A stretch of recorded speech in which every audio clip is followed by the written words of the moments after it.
The Lord is with you, mighty warrior. You know, how often have we been in a place we know isn't the best place for us to be?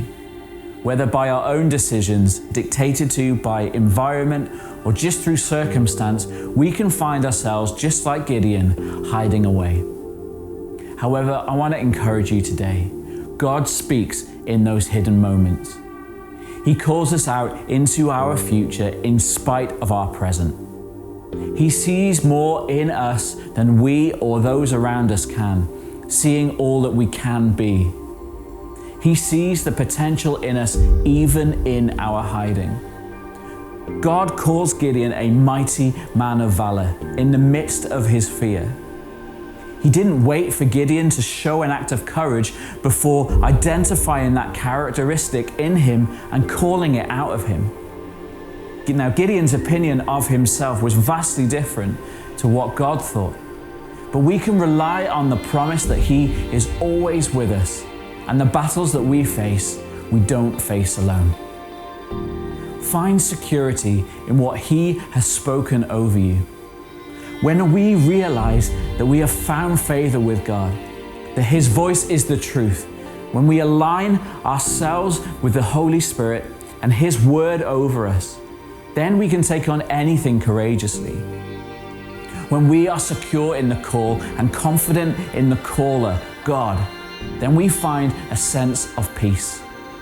We stop striving and competing with each other, and we start completing one another, calling out the potential and seeing the gold in our families, our friendships, teams, churches, and workplace. But you know, it's a process. Despite the clear call of God, it still takes Gideon a little time to digest and adjust to what has just happened.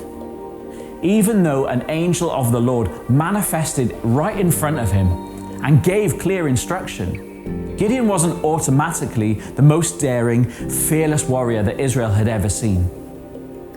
In Judges 6, verse 27, we see that he was still afraid and fearful of what people might say, or the consequences of him stepping out into God's call.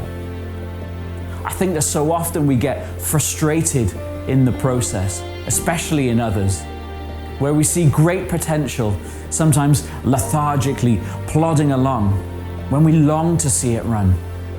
Now, desiring this instant change and embracing of what God's call isn't wrong at all, but let's remember that there is a process.